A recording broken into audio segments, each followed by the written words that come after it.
परमसुखदं केवलं ज्ञानमूर्तिं द्वन्द्वातीतं गगनसदृशं तत्त्वमस्यादिलक्ष्यम् एकं नित्यं विमलमचलं सर्वदी साक्षिभूतं भावातीतं त्रिगुणरहितं सद्गुरुं तं Namami. Nityanandam. Hi, this is Ma Nitya Oviananda. Today I want to share a story regarding food, and you eat what the other person is feeling at that moment. See, I think in the past I've spoken about how when you're cooking, what mood you're in gets into that food, that vibration, that energy gets into the food. That's why it's very important when people cook that they should be in a high mood, a good mood, and a loving mood. That's why oftentimes we associate food with love, because usually our mother cooks, right?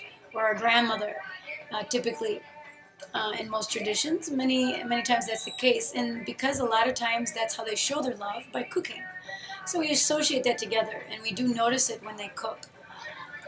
I know most of our mothers are great cooks, and we love their food most, or more than many others. So with that being said, I had an actual experience where I noticed a difference in my physical body from the food.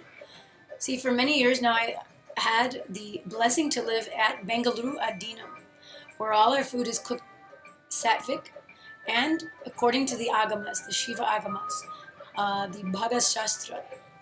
So that food, and now, as of late, the past little less than 1 year, the food has only been cooked by sannyasis of Nityananda Sampradaya, Swamiji sannyasis. So the food is extra energized. All the food in the Analaya is energized by Swamiji anyway, by default. But then if you add the fact that his sannyasis, who radiate his energy, are cooking the food, then it's like an extra special dose of his powerful energy. However, now I've been living in a different location in Chennai, India, where there's a beautiful up-and-coming temple, and everything is getting built here to bring the people together. So we've had, of course, I and other sannyasis, we only eat food made from sannyasis. That is the way that we have been doing it, according to Swamiji's instructions. So we've had various people sharing the load of cooking since I've come here. And as of late, there was one female brahmachari who was cooking for some time, maybe the past 1 month, let's say. She, sometimes she would cook really well, but other times not so well. And I can tell it's how her space was, the space of completion with the cooking or not. Was it there? Was her day having that completion or not? Some people can just cook, and regardless of their day or what, they still have that space somehow where they can cook and produce something nice to eat. But some people maybe are new to cooking, and she is, and when she wants, she was really able to pick up the cooking and do a good job. But oftentimes, there would be so much incompletion, it was very difficult to know what you would get. And it was starting to get to be a little much when we would have visitors. So after a month, and some people would think it was a torture for the month that it was her cooking, the assignment for the Analaya, the head of the Analaya, changed. So the Anadan changed to one of the male brahmacharyas. And I remember that first day, when I was having his food, okay, there was breakfast, and mostly I just made my own dosa that day. Then at lunchtime, the food came, and I was eating.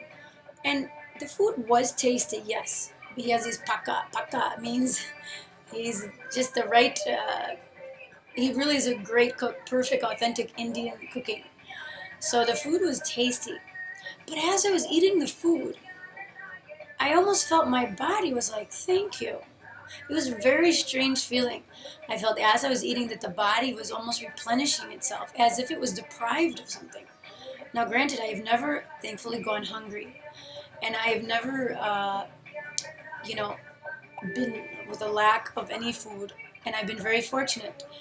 And so I was not deprived of food. I had 3 meals a day, and everything was fine. And I felt full most of the time, or I never eat that much. But I felt a certain level of completion. However, that day when I was eating, at that moment, I felt as if my body was thanking me for that food. And I realized that brahmacharya is cooking out of the sense of completion and some space of love and responsibility. So my system responded to that, and I can actually feel that happening. And so it was a very real experience for me. So I guess I've become a little sensitive to that. And so that's why I'm urging you, when you are cooking, if you did have a bad day or what, make sure to clear yourself out, do some completion, because you don't want to put that mood into the food you're cooking for your family. You want to make sure that you're making it out of love and that space so they can enjoy it and have a healthy, energetic meal. So food is very important. And that's why another thing is for consciousness, for conscious growth. That is why Swamiji and the Shiva Agamas instruct us to eat vegetarian food.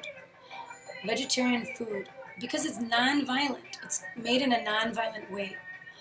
And that will bring us into the space of more and more higher conscious levels.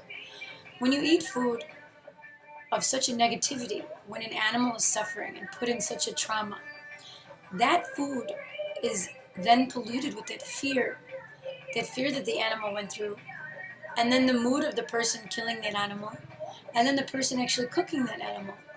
Because it takes a certain level of unconsciousness to cook basically a dead animal. So you have to desensitize yourself in some way to cook that kind of food.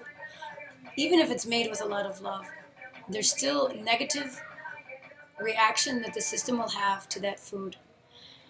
And another thing, there were people in the kitchen when I was there, and in the Adinam, at Bengaluru Adinam, and I could just tell certain food who it was made from. I'm actually just thinking of that now, it came into my mind. There was one particular Swami who was a little, sometimes moody, let's say. But when he cooked, he put so much love into that food. So it is interesting, because that creative space, that love space is there. So it just proves that cooking is a creative aspect of ourselves, and it brings out the best in some people. And no matter what happens, that person, when I would taste that food, there's a certain style and something I knew that that person made that food.